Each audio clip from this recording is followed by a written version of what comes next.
Eu quero compartilhar com vocês uma palavra que Deus colocou essa semana no meu coração. Tenho certeza que essa palavra é para você.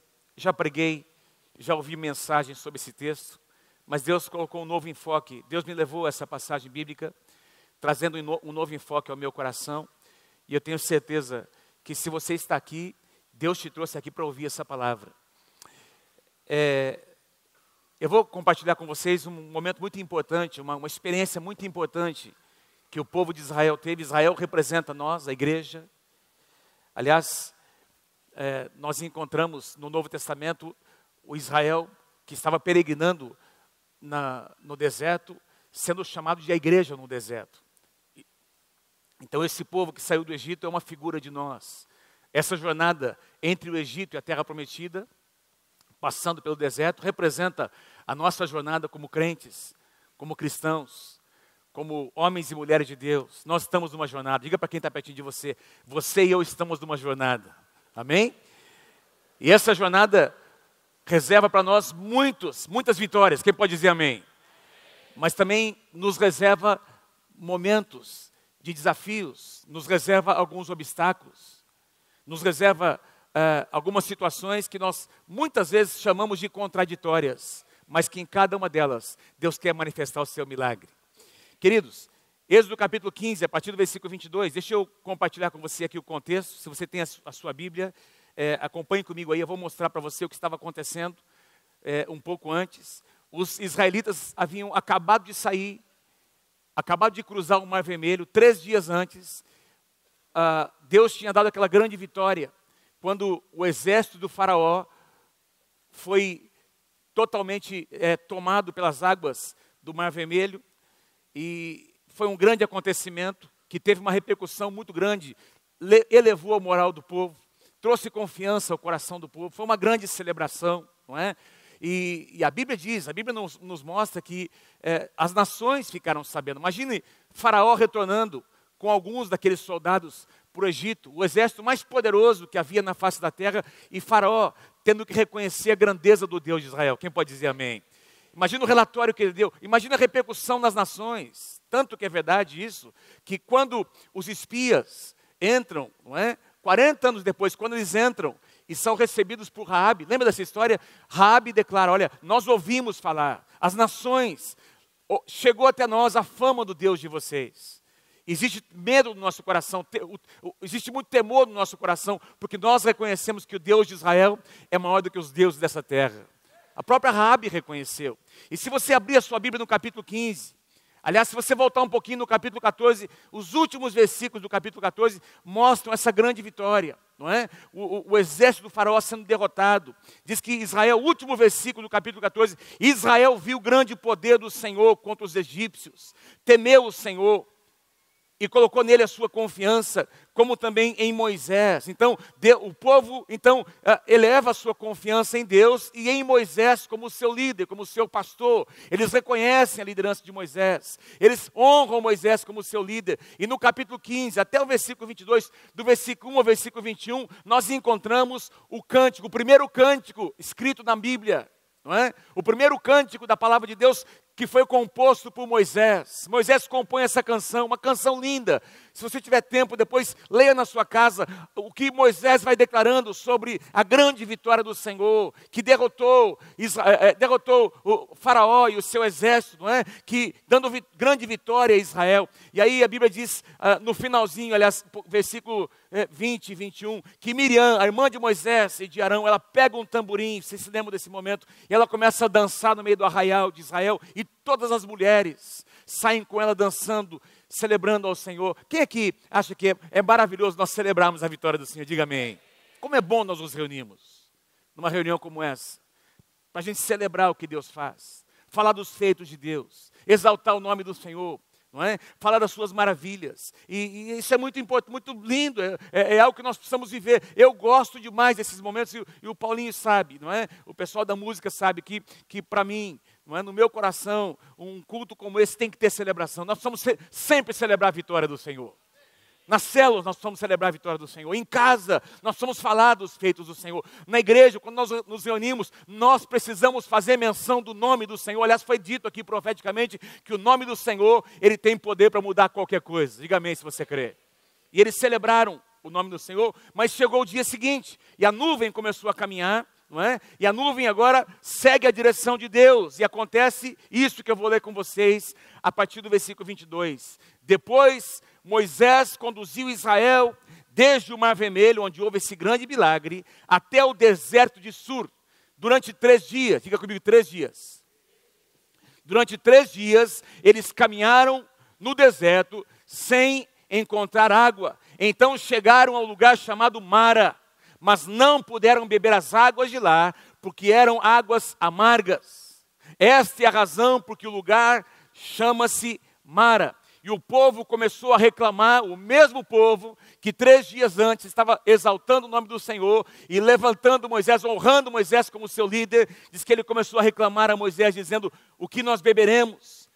Então Moisés clamou ao Senhor e este lhe indicou um arbusto. Na tradução atualizada diz uma árvore, uma pequena árvore. Ele pegou essa árvore, pegou esse arbusto, lançou essa árvore na água e ela se tornou em água saudável, se tornou boa. Em Mara, o Senhor lhes deu leis e ordenanças e os colocou à prova, dizendo-lhes: se vocês derem atenção ao Senhor, o seu Deus, e fizerem o que ele aprova, e se vocês derem ouvidos aos seus mandamentos e obedecerem a todos os seus decretos, não trarei sobre vocês nenhuma daquelas doenças que eu trouxe sobre os egípcios, pois eu sou Jeová Rafá, o Senhor que te sara.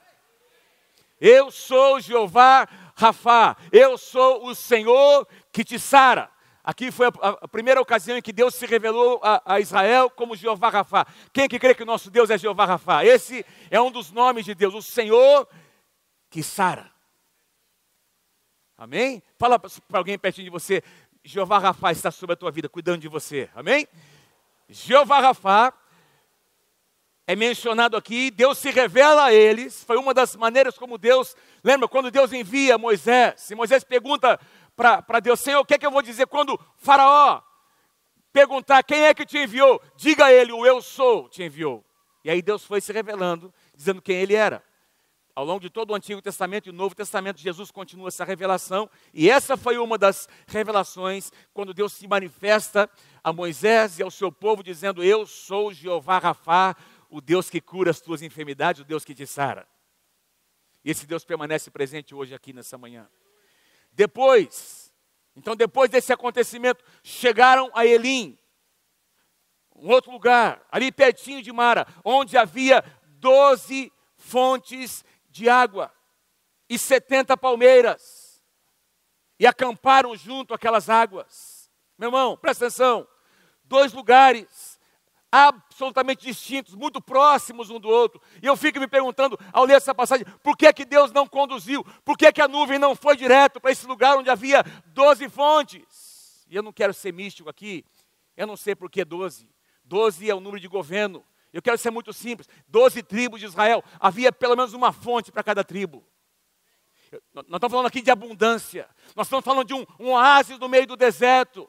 Nós estamos falando de um lugar de provisão, um lugar onde eles inclusive ficaram alguns dias antes de continuar a sua caminhada. Mas a pergunta que eu fiz ao ler essa passagem mais uma vez: por que a nuvem não foi direto para esse lugar onde havia abundância de águas saudáveis e permitiu Israel passar por esse lugar chamado Mara? Eu acho que Deus se equivocou. O GPS de Deus estava meio assim. Quem já botou lá um negócio no GPS e o negócio mandou você para a rua errada, mandou você para, né? Dá uma raiva, né, irmãos? E alguma coisa aconteceu nas coordenadas, né? E a gente começa a ler isso aqui: Senhor, será que o GPS de Deus estava meio confuso? E eu digo para você: não, Deus sabia exatamente o que ele estava fazendo. Porque Deus queria que Israel experimentasse a sua provisão num lugar difícil. Deus queria que Israel experimentasse um milagre no lugar, no momento em que eles diziam: é impossível. Os impossíveis dos homens são possíveis para Deus. é nesse ambiente, é nesse lugar, meus queridos, onde nós dizemos não dá, não tem solução, que Deus quer manifestar os seus milagres. Crises nada mais são do que oportunidades para Deus manifestar os seus milagres. Então eles vêm para um lugar onde existe uma crise. Veja, acompanhe comigo, vamos lá voltar no versículo 22. Depois, Moisés conduziu Israel desde o Mar Vermelho até o deserto de Sur. Na verdade não foi Moisés, Moisés seguiu a nuvem. Porque quem determinava a direção, o compasso, o caminho, era a nuvem, Shekinah, a nuvem de glória. E aí Moisés segue a nuvem e o povo segue Moisés. Durante 3 dias, caminharam no deserto sem encontrar água. Pensa comigo, meu irmão. Só 3 dias. No domingo, eles tiveram uma grande celebração. No domingo, eles cantaram e dançaram. E celebraram a vitória do Senhor. No domingo, Miriam pegou o tamborim e toda a igreja dançou com ela. Glória a Deus. Mas na segunda-feira, o negócio começou a apertar. Chegou terça, chegou quarta, 3 dias. Domingo, segunda, terça. Faz comigo, domingo, segunda, terça e quarta. Só 3 dias. Só 3 diazinhos. Quem aqui já percebeu que a segunda-feira sempre chega? Amém? Depois do domingo sempre vem uma segunda-feira, não é verdade? Depois do final de semana abençoado, sempre tem a segunda-feira. Chegou a segunda, eles estão caminhando 1 dia, 2 dias. E a gente tem que lembrar, presta atenção, são centenas de milhares de pessoas, irmãos. Diz que saíram 600 mil homens, fora mulheres, crianças. Eu estou falando de pessoas idosas caminhando juntos, animais que precisavam de água para sobreviver. A água é um elemento básico para a sobrevivência humana. E as crianças estão ali, irritadas, os animais, né? Aquela agitação. E eles chegam no lugar, e a tradução aqui diz, não é? Que finalmente, então, versículo 23, então chegaram em Mara. A tradução atualizada diz, finalmente, o que mostra o seguinte, meu Deus, encontramos um lugar onde tem águas. E aí vem os príncipes de Israel, vem lá as pessoas importantes para provar aquela água. Eles acho que não sabiam que essas águas eram amargas, eles provam dessa água, e a decepção vem da mesma medida da expectativa. Uma grande expectativa, uma grande decepção. Alguém já experimentou isso na sua vida? Havia uma grande expectativa e você, num primeiro momento, experimentou uma grande decepção. Não aconteceu conforme você esperava. As coisas não ocorreram conforme você achava que iriam acontecer. E de repente veio alguma coisa aqui no seu coração. Presta atenção, é nesse momento que nós precisamos fazer escolhas. É nesse momento em que nós aparentemente encontramos uma contradição, porque eu estou falando sobre um Deus, presta atenção, que havia prometido, que usou Moisés para dizer, olha, vamos sair do Egito, porque a gente vai passar, Deus vai vir com a sua mão poderosa, e lá no deserto vai haver provisão. Lá no deserto nós vamos adorar o nosso Deus, e vamos seguir para uma terra maravilhosa, que Deus prometeu aos nossos antepassados. A quem? Deus prometeu a Abraão, a Isaac, Jacó, mais de 400 anos antes. E isso foi sendo transmitido de geração em geração, amado. Eles estavam aguardando um libertador, aguardando que Deus levantaria alguém para liderar o seu povo, não é? Que eles sairiam do Egito. E esse momento chegou, eles saem, tem uma grande vitória. E no primeiro acampamento, após a grande vitória, vem uma grande decepção. Deus estava equivocado. Deus estava equivocado. Deus errou o caminho. Deus erra de vez em quando. Hã? Está fraco, estou perguntando para vocês. Deus estava equivocado, meus irmãos? Presta atenção. Às vezes eu e você achamos ou não que Deus está equivocado? Não, diminui, eu vou perguntar de novo. Às vezes, eu e você achamos ou não, a gente pode não falar, mas aqui dentro. Fala a verdade, irmão, aqui dentro. Lá no fundo, a gente às vezes acha ou não que Deus se equivocou, sim ou não? Levanta a mão.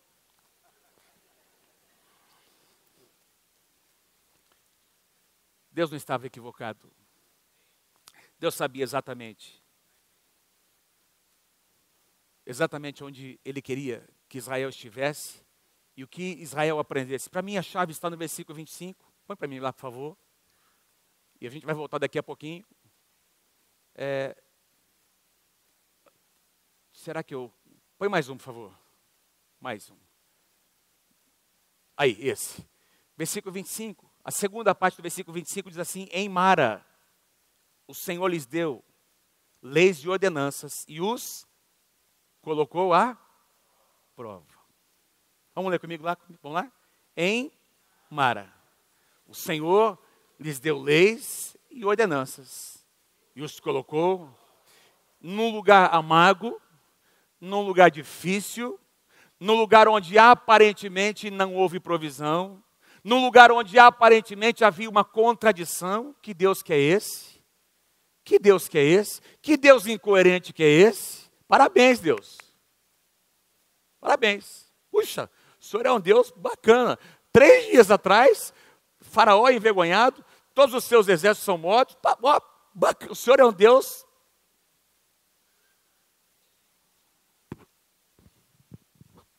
Três dias depois, eles passam por um lugar onde existe uma aparentemente contradição. Deixa eu dizer uma coisa para você, querido, guarda o que eu vou dizer. Em tempos de contradição, de aparente contradição, é que os verdadeiros adoradores aparecem. Em tempos em que eu e você não entendemos, tem uma aparente contradição, mas não tem coerência entre o que Deus falou e o que está acontecendo. Eu não estou entendendo. São nesses momentos, nessas estações, que se você é um adorador, o seu cântico vai subir ao Senhor, a sua atitude vai aparecer e vai influenciar as pessoas ao seu redor. Agora, se você não é um adorador, você vai fazer o que esses caras fizeram. Mas deixa eu contar para você uma experiência. Esse livro dos meus pais conta uma história. Aliás, tenho ouvido alguns testemunhos que alguns irmãos têm me dito: pastor, eu comecei a ler o livro, não consegui parar. Eu tive que ir até o final, pastor. Então, quero lembrar você que dia 31 de março, o último domingo de março, nós vamos ter um culto especial, nos 2 cultos, de manhã e à noite. Pastor Samuel e a pastora Lídia vão sentar aqui, como nós fizemos com os líderes. Nós vamos ter um culto aqui para eles contarem a história deles. Vai ser muito legal, vai ser especial. Vai ser muito especial. Mas uma das histórias que estão naquele livro, que você, quem já leu, deve ter percebido, é que num momento, uma época de muitos milagres, porque essa igreja nasceu debaixo de sinais e maravilhas. Essa igreja nasceu, o fundamento da igreja Nova Aliança tem a ver com sinais e maravilhas, o poder de Deus sendo manifestado. E numa época que eu me lembro de pessoas sendo libertas por Deus, pessoas oprimidas, tem aqui famílias que são resultado desse mover, desse grande mover de Deus. O meu pai, o pastor Samuel, teve uma enfermidade no seu estômago, uma úlcera no seu estômago, teve que passar por uma cirurgia de emergência, teve uma ou duas, acho que 2 paradas cardíacas. Naquela época, os recursos eram muito mais escassos, inclusive em termos de conhecimento. Ele perdeu uma boa parte do seu estômago. E ele, depois da cirurgia, foi para a UTI, voltou para o quarto. Foi um abençoado, um irmão abençoado. Quem aqui tem um irmão abençoado na sua vida? Abençoado. Foi um irmão muito abençoado, amigo do meu pai. Foi lá no quarto ia falar do hotel, não, do hospital, para dizer: pastor Samuel, onde é que está o grande homem de Deus que ora e os enfermos são curados? Isso não é amigo, isso é uma tranqueira. Onde é que está o grande homem de fé que prega, não é? E os demônios se convertem? Isso não é amigo, isso é um capeta falando. Contradição. O que esse homem estava dizendo para o meu pai? Eu acho que ele já se arrependeu, não é? Espero que ele tenha se arrependido. Mas o que ele estava dizendo? Será que vale a pena servir esse Deus que você serve, pastor Samuel? É um Deus incoerente. Você ora, as pessoas são curadas, mas você mesmo está numa situação como essa? E meu pai disse para ele: eu vou continuar pregando, eu não entendo o que está acontecendo, mas meu Deus continua sendo Deus. Eu vou continuar servindo Ele de todo o meu coração. E assim, porque tem muitas pessoas que não entendem o que Paulo escreveu numa das suas cartas à igreja em Corinto, pedindo para Deus remover uma situação, mudar uma situação, onde ele estava se sentindo extremamente limitado, e a voz de Deus foi essa: o meu poder se aperfeiçoa na tua fraqueza. Quando você é fraco, eu sou forte. Quando você diz eu não posso, eu manifesto o meu poder na tua vida e por meio de você. Mas é uma situação de contradição. E quando contradições surgem, como aconteceu com Jó, lembra? Ele começa a sofrer perdas. uma após a outra, todos os seus filhos e filhas, seus bens materiais, seus animais, o seu corpo está em chagas. O que é que a bendita esposa dele disse? Ah, amaldiçoa esse teu Deus que você serve e morre, meu filho. Que mulher, né, gente? Amaldiçoa o teu Deus e morre. A Bíblia diz que Jó repreendeu a sua esposa dizendo: você fala como uma louca. Você fala como alguém que não conhece Deus. Você não está entendendo. Você não está entendendo como Deus age. O meu Deus é Deus. Olha, tem toda uma história de vida. Tudo que nós temos, que nós experimentamos, veio de Deus, volta para Ele. Olha, nós receberíamos o bem e não poderíamos experimentar um pouquinho, algumas águas amargas da nossa vida, sim. Nós podemos experimentar e vamos sair dessa, porque o nosso Deus continua sendo Deus. A Bíblia diz que Jó, em momento nenhum, pecou com as suas palavras, ele se prostrou e adorou a Deus. Quantos entendem o que Deus está dizendo? Versículo 24. O povo começou a reclamar com Moisés. Começou a questionar a sua liderança. O que é que nós vamos beber? Que líder que é esse? Você não disse que era o nosso pastor? E aí essa é uma situação que muitas vezes acontece. Quando a coisa aperta, é assim que muitas pessoas agem. Querem encontrar um culpado. Ah, esse é o filho, é o teu filho. É o teu filho. O que ele está fazendo parece com o seu pai. Esse aqui veio da sua mãe, ó.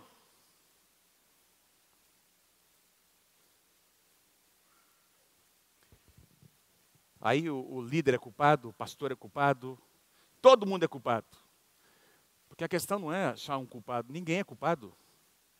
Amado, não tem um culpado. Deus está no controle, Deus está querendo nos ensinar alguma coisa. Ah, eu sou culpado, eu fiz alguma coisa. Não, nem sempre, às vezes acontece, às vezes nós sofremos consequências de escolha, mas nem sempre. Lembra uma ocasião em que os discípulos se deparam, tem lá um cego de nascença, e aí ele diz: Senhor, quem pecou? Foi ele ou foram seus pais? Quem é o culpado? Ninguém pecou, não foi ele, nem os seus pais, mas essa situação está acontecendo para que nele se manifestem as obras de Deus, para que um milagre aconteça. Quantos entendem o que Deus está dizendo? Era uma marca daquela geração. Como é que você sabe, pastor? Venha comigo em Hebreus capítulo 3. Eu gosto demais das explicações que o Novo Testamento dá sobre passagens do Antigo Testamento. Porque aí nós temos uma interpretação bíblica perfeita. E aqui Deus fala, por meio do escritor aos Hebreus, quem foram os que ouviram e se rebelaram. Não foram todos os que Moisés tirou do Egito? E contra quem Deus esteve irado? E aqui nós estamos falando de uma ira santa, de um Deus santo que não suporta o pecado. Não se trata da ira de um homem que tem uma alma caída como eu e você. É a ira santa de um Deus santo, não é? Contra quem Deus esteve irado durante 40 anos, não foi contra aqueles que pecaram, cujos corpos caíram no deserto, e a quem jurou que nunca haveriam de entrar no seu descanso, não foi aqueles que foram desobedientes. Vemos assim que por causa da incredulidade, não puderam entrar, não entraram na terra, não tomaram posse da promessa, porque eles deixaram a amargura entrar no seu coração. A palavra incredulidade aqui, meus irmãos, não é apenas não ter fé. Incredulidade aqui significa acreditar que não vai acontecer. Significa saber que Deus prometeu isso, mas eu tenho certeza que o meu Deus não vai cumprir o que Ele falou. Isso é incredulidade. E essa foi a atitude porque nós podemos até não entender como Deus age, mas qual é a atitude no momento como esse? É nos quebrantar diante do Senhor e até dizer: Senhor, não estou entendendo, mas mesmo assim eu continuo confiando em Ti. E eu tenho certeza que daqui a pouco essa situação vai mudar, porque o meu Deus é Deus. E se não mudar, eu vou continuar te adorando, Senhor, porque Tu tens o controle. Tu sabes o que é melhor para a minha vida. Mas a incredulidade diz: não, eu acredito que o Deus que prometeu, Ele mente. Ele não cumpre. Ele não é um Deus coerente. Isso vem de um conceito.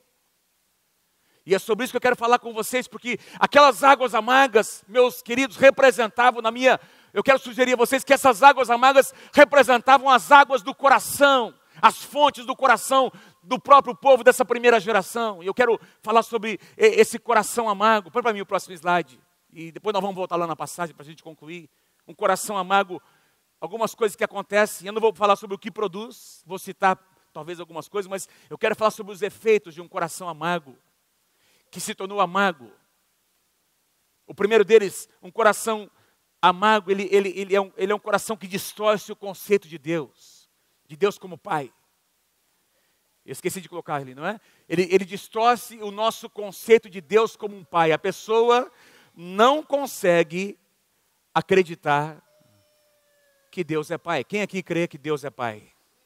Quem aqui tem muita gratidão a Deus porque Ele tem sido Pai para você? Levanta a sua mão. Levanta a sua mão e diga, obrigado, Pai. Queridos, quando os discípulos pedem ao Senhor Jesus, ensina-nos a orar. Qual foi a primeira declaração? Comecem a oração de vocês sempre assim.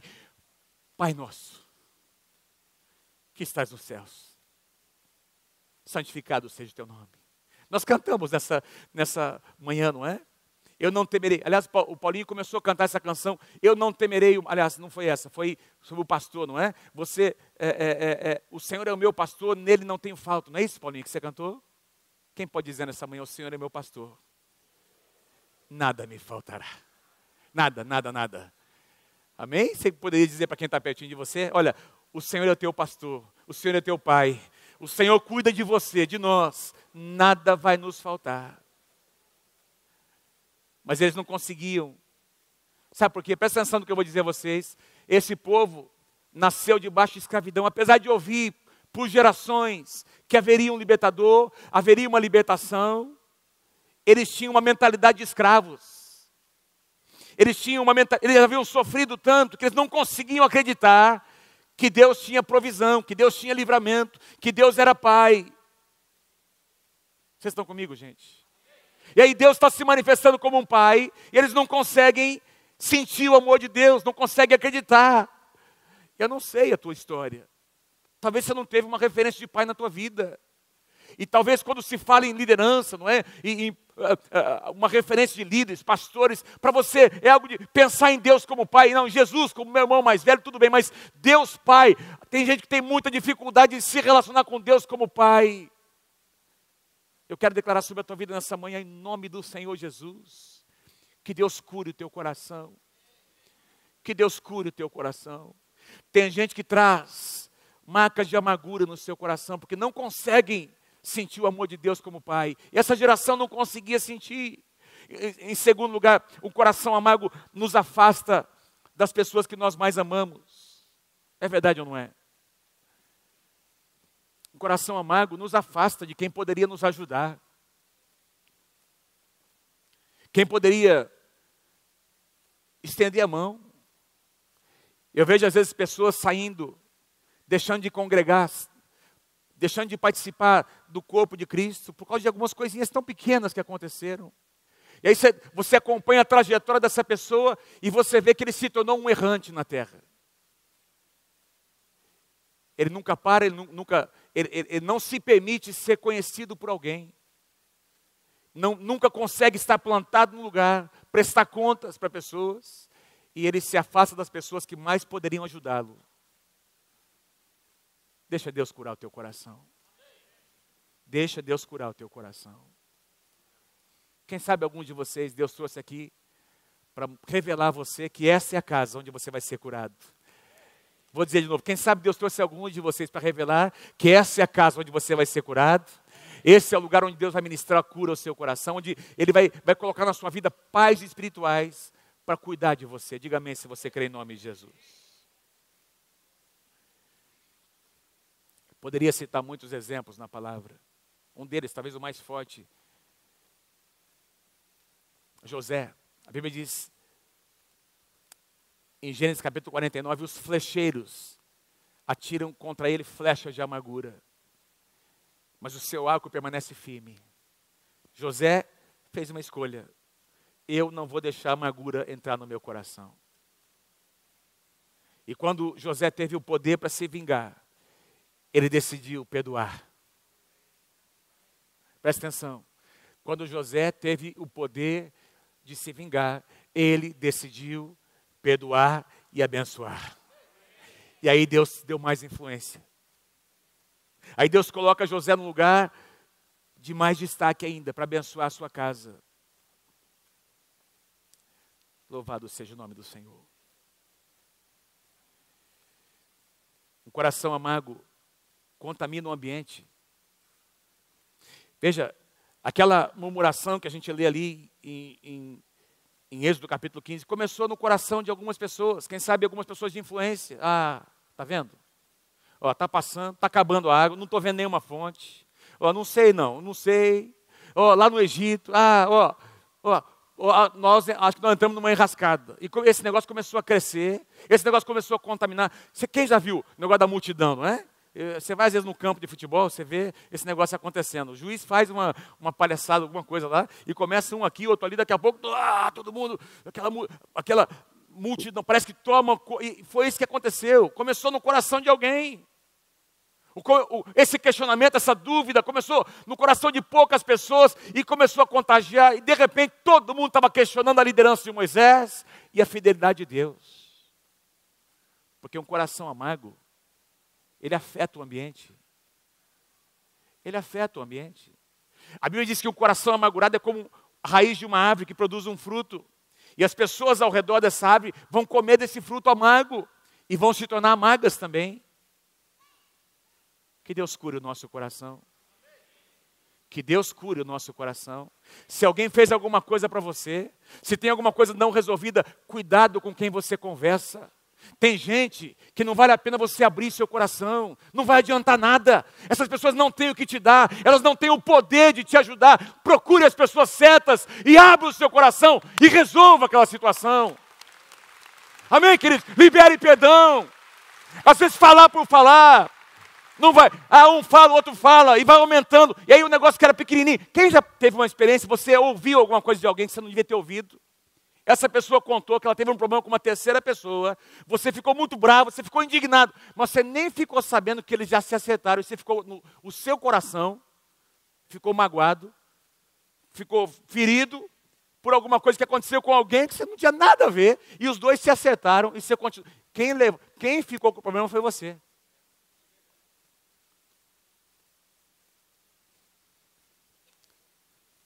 Então, sabe, gente, eu vou te contar uma coisa, mas você não pode abrir isso com ninguém. Não pode abrir com o pastor, mas nem o líder, mas não pode. Espera um pouquinho. Se você vai me falar algo que eu não posso resolver, é melhor não falar. Agora, se você falar algo sobre alguém, eu vou te ajudar a ir lá resolver o problema com essa pessoa. Senão, nem me fale. Porque, presta atenção, irmãos, a Bíblia diz: não se tornem cúmplices com as obras infrutíferas das trevas. Antes, porém, reprovem. Essa murmuração começou no coração de algumas pessoas que não tinham o seu coração resolvido com Deus, nem com a sua liderança. Aliás, a Bíblia diz que saiu com o Egito um misto de gente, cujo coração não era tratado. Essas pessoas contaminaram todo Israel e não teve alguém para repreender, não teve alguém para se levantar. Daqui a pouco era toda aquela multidão questionando Deus e questionando a liderança de Moisés com seu coração amargurado. E a Bíblia diz, nós acabamos de ler, eles não entraram, porque eles não souberam lidar. Quem é que disse que nós não vamos experimentar em alguns momentos da nossa vida algumas águas amargas? Quando é que Deus prometeu para Israel que tudo seria fácil? Que seria uma beleza? Não, em nenhum momento, amado. Demandaria conquistas, demandaria posicionamentos. Agora, Deus sabia o que estava fazendo. Tinha 12 fontes logo ali na frente. Mas eles precisavam passar por uma área, porque Deus queria provar o coração. Quer você goste, e eu também, ou não, o nosso coração está sendo provado. Ei, vocês estão comigo? O nosso coração está sendo provado. E eu espero que eu e você sejamos aprovados por Deus. O coração amargo não só contamina o ambiente, mas ele também afeta a nossa saúde emocional, saúde física. Você não dorme direito. Você guarda rancor. Você, só de ouvir o nome ou só de lembrar daquela situação, faz mal para você. Está provado que a maior parte das enfermidades físicas são decorrentes de enfermidades emocionais. É ou não é verdade? Tem aí psicólogos aqui na igreja que estão lidando, trabalhando com pessoas que estão enfermas até fisicamente, porque começou na alma, começou com um rancor, começou com um sentimento que foi alimentado, não foi colocado no altar de Deus. Meu irmão, presta atenção, coloca isso no altar de Deus em nome do Senhor Jesus. Deus tem cura para a tua vida. Jeová Rafa está presente aqui. E Deus pode transformar essas águas amargas em águas doces. Eu não tenho tempo, quero avançar para a gente concluir. Um coração amargo nos faz viver preso ao nosso passado. Um coração amargo sempre vai te levar para o passado. O nosso Deus é um Deus, nós temos um passado. Veja, presta atenção, tem uma parte do meu passado e do seu passado que nós não podemos controlar. Onde você nasceu, quem foram seus pais, seus irmãos, a cidade onde você nasceu, quando você nasceu. Esse negócio faz parte da soberania de Deus. Depois de algum tempo, você começou a tomar algumas decisões, fez algumas escolhas, pode ter feito escolhas erradas, sofrido consequências. Então nós temos um passado, uma parte dele não dependeu de nós, a outra parte é resultado das nossas escolhas, mas eu e você não podemos viver em função do nosso passado. O nosso Deus é um Deus do presente e que nos faz olhar para frente. Ele tem um futuro abençoado para cada um de nós. Amém? Não vos lembreis das coisas passadas, nem recordeis as antigas. Isaías capítulo 43.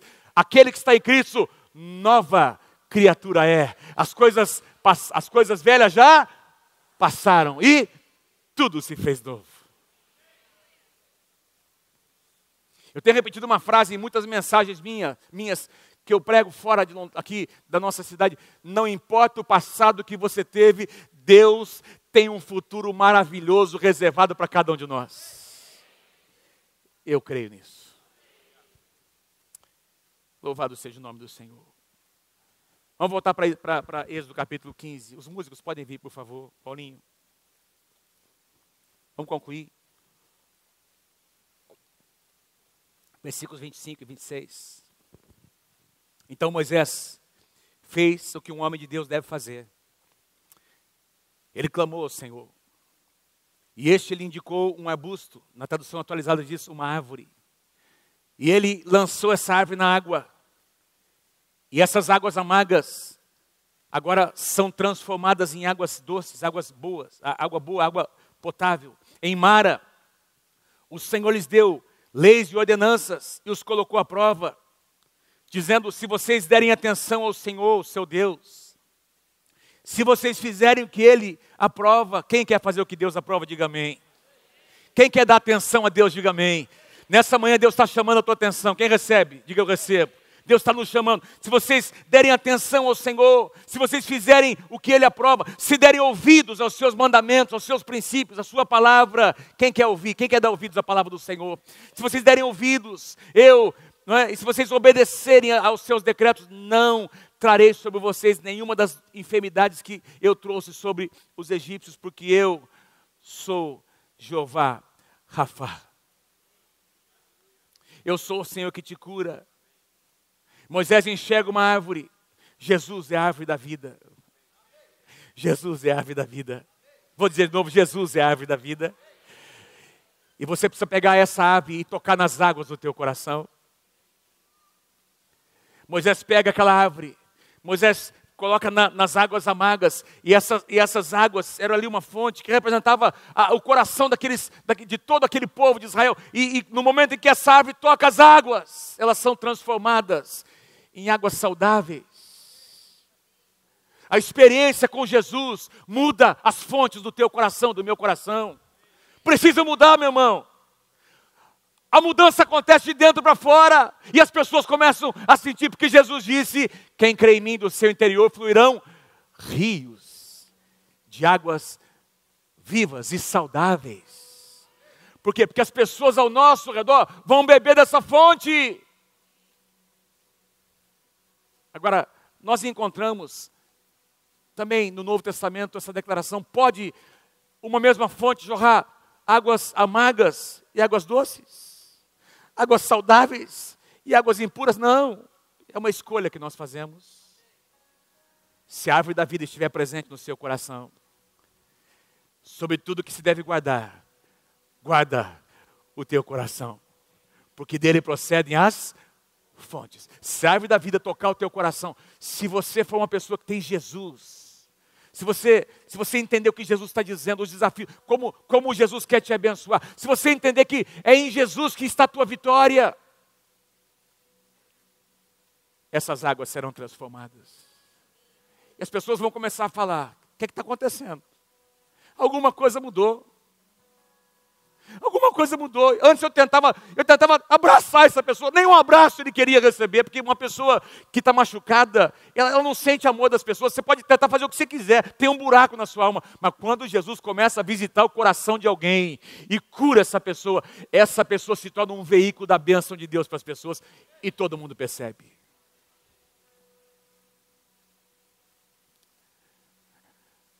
Eu sou Jeová Rafá.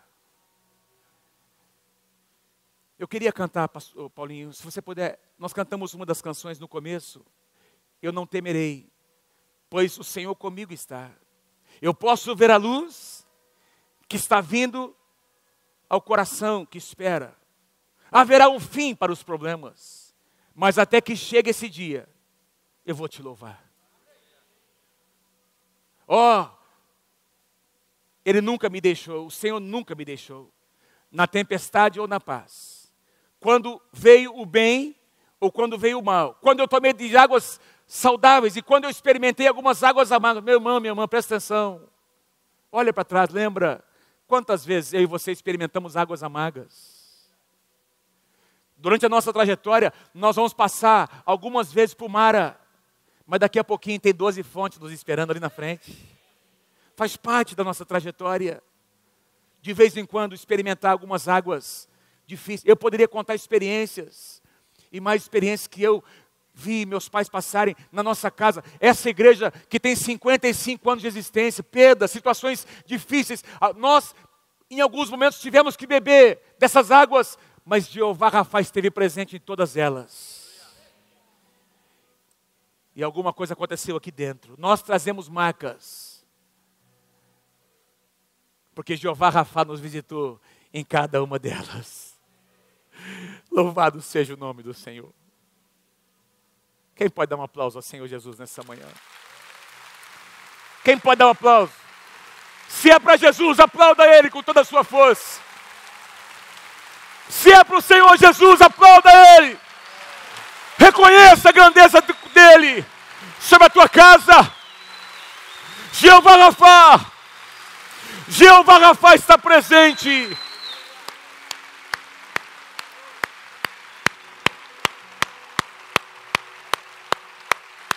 Aleluia!